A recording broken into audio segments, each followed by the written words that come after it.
what's going to happen with inventory over the next few months, and what if there is another lockdown? What does that mean for the Temecula Valley real estate market? Let's address those questions in the July monthly market update for Temecula and Murrieta.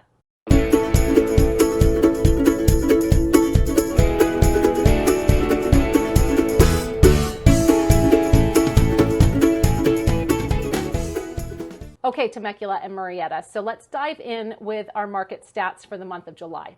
So our median sales price in Temecula was $662,000.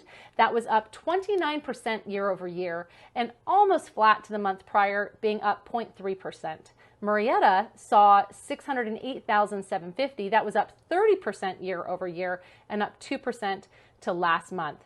29 and 30% increase of equity over the year prior is astonishing to me.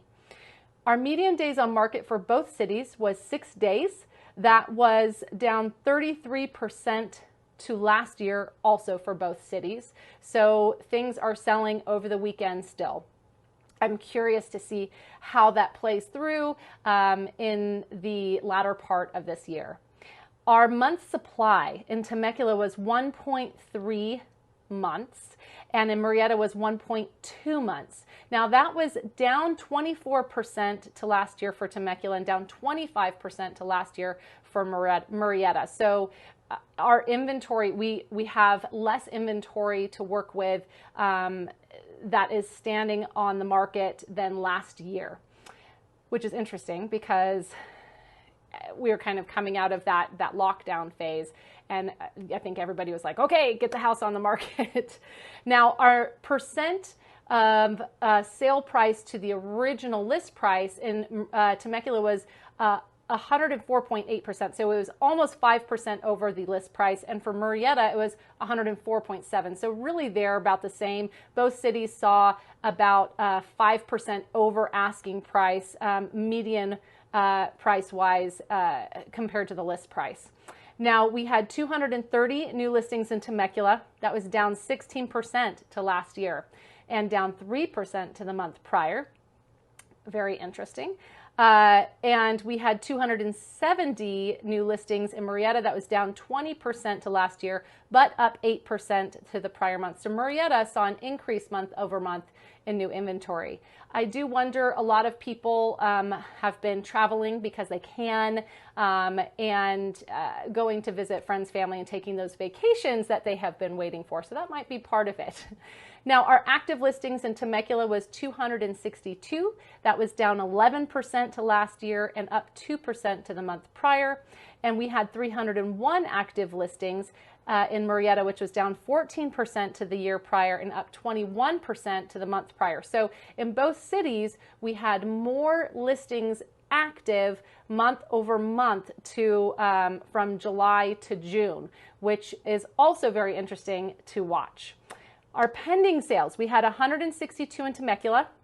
That was down 30% to last year, down 11% to the month prior. Temecula, or rather Murrieta, we had 151. That was down 51% to last year and down 28% to last month. So definitely fewer properties in escrow, both month to last and over last year. And then finally, our closed sales, we had 216 in Temecula. That was down 19% to last year. So we sold fewer homes in July of this year to last, and down 10% to the month prior. And 264 closed sales in Murrieta, which was down 12% to last year and down 15% to the month prior. Oh my gosh, I know that's a lot of information. So the questions that I get are, what if there's another lockdown? Again, we are essential. We've already established that. We have everything in place from before. You know, our National and California Association of Realtors did an amazing job of pivoting and giving us what we need to be able to serve you best. So that's definitely something that you can be confident with. That, you know, in my mind, we won't skip a beat.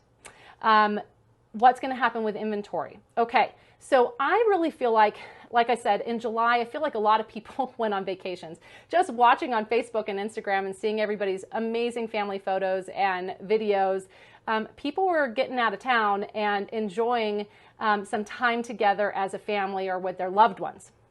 So number one, I feel like that put fewer buyers in the market over the summer, but I think also that might be an explanation of why we had fewer listings. We are now going to be getting back to kids back in school. We're going to be getting back in our rhythm. So I personally think that we might see an uptick in inventory in August. I could be wrong. I do not have a crystal ball. I'm just thinking like a mama bear myself. So I would be curious to see what happens with inventory in August, September, October. What I can say is all the typical seasons are not typical. A word I am so sick of hearing through all of this is unprecedented. But really, all of the norms are kind of out the window. Everything has been adjusted. So you can't go off of recent prior years in regards to patterns because it's all changed. So I'm really interested to see what happens with inventory over the next few months. I personally think that we're going to see an increase as long as people aren't necessarily afraid if there is another lockdown, and people address that in different ways in regards to their health and their confidence in the process. So I don't have an answer for you, but my gut tells me I think that we will see an increase of inventory. How much, I don't know. And what will happen with interest rates will be very interesting to see how many buyers feel like they're ready to jump back in the market after having those vacations and that buyer burnout. So let's see what happens. Let's look at our August stats when we get to the end of the month.